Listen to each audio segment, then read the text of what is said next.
Welcome, my name is Magdalena Surma. Today I'll be interviewing Ian, who is Canada's NATO's program editor here at the Association of Canada. Thank you for joining us, Ian. Thank you for having me.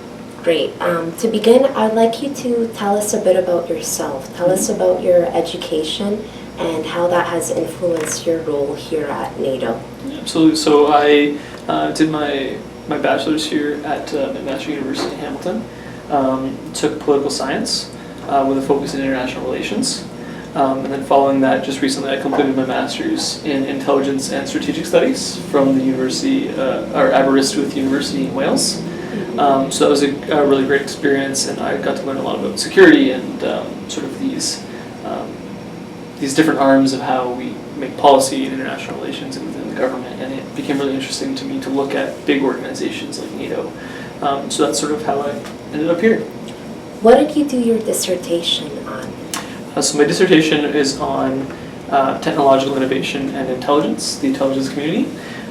So it's the tagline for it is a past, present, and future examination of technological change and how it impacted the intelligence community through the 20th and the 21st century. International relations of technology and internet sounds rather interesting. Tell us more about some of the research that you have conducted. Mm-hmm. So like I said before, like a lot of the research that I've done for my dissertation is on technology and the way it impacted the intelligence community. But outside of that, the way that sort of the internet and technologies have impacted the way we go about kind of everyday government as well as everyday life. Specifically, I've looked a lot at technologies like drones and UAVs, 3D printing, a lot to do with cybersecurity and those kind of things, because they really have dramatically changed the way that we perceive the environment around us.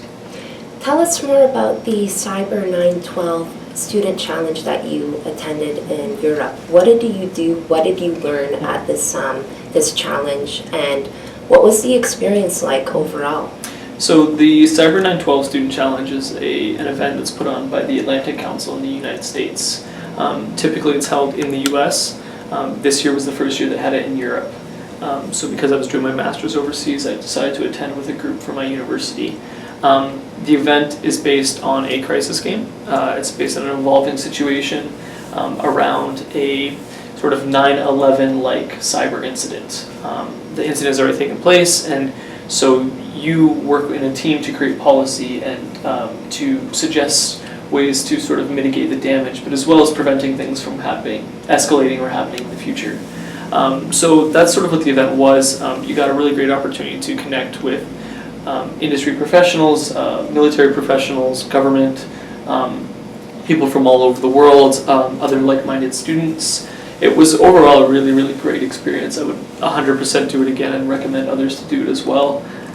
It was just a really great sort of bridge between what I was learning academically and what I was hoping to do in the future professionally. Definitely sounds like it was a rewarding experience. Absolutely, and yeah. like it helped you in terms of your academic work that you're currently doing, as well as your professional work. Mm-hmm. So as the new program editor for Canada's NATO, where do you see the program going, and what do you plan on contributing to the program? So there's quite a bit going on right now with Canada and its contributions to NATO. Historically, when people think of NATO, they think of it as a sort of militaristic organization focused on the military alliance.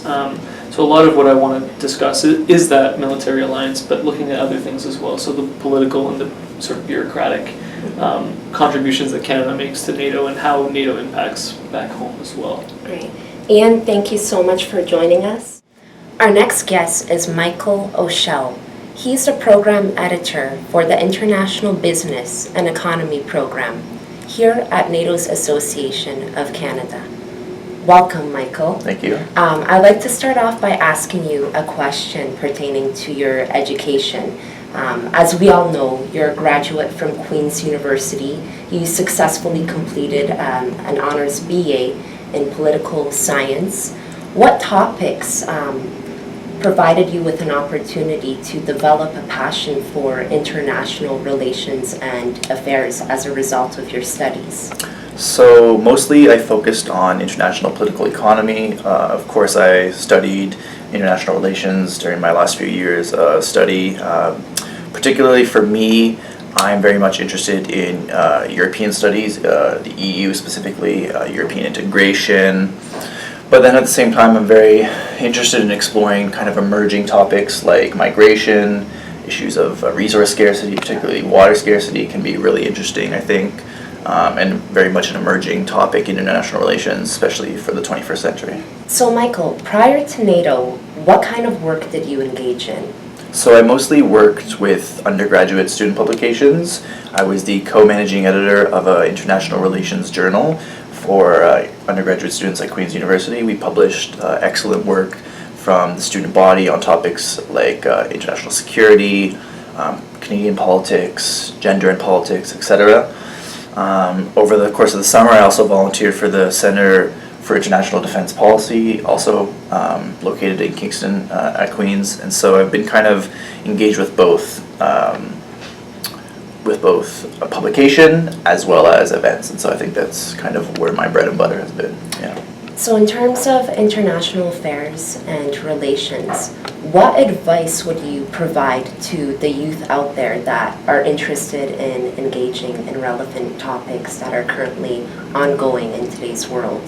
So I would say just be involved, of course, is the number one thing, and how do you go about getting involved is, showing up to talks at your local campus or stuff that organizations like the NATO Association might be putting on, and definitely reading a variety of both sources and approaches. So you want to read academic output, you want to read op-eds, journals, newspapers, but then also reading things that you think you'll agree with, but then also things that you might not agree with, so you can kind of open up your perspective a little bit more. And I think that really helps give a nice rounded way of approaching international relations.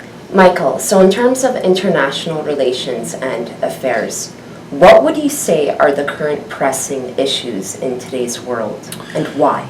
Well, of course, migration is a huge issue that's not only been emerging the last few weeks and months, but it's been developing over the course of the better part of the 20th and 21st centuries. It's definitely a hot topic in international relations right now, but it doesn't mean that it's going to be any less important moving forward into the future. Like I previously mentioned, I think issues of resource scarcity, especially water scarcity, are going to be very important and pressing issues in the 21st century, to couple along with more traditional problems and issues like sovereignty, responsibility to protect, etc.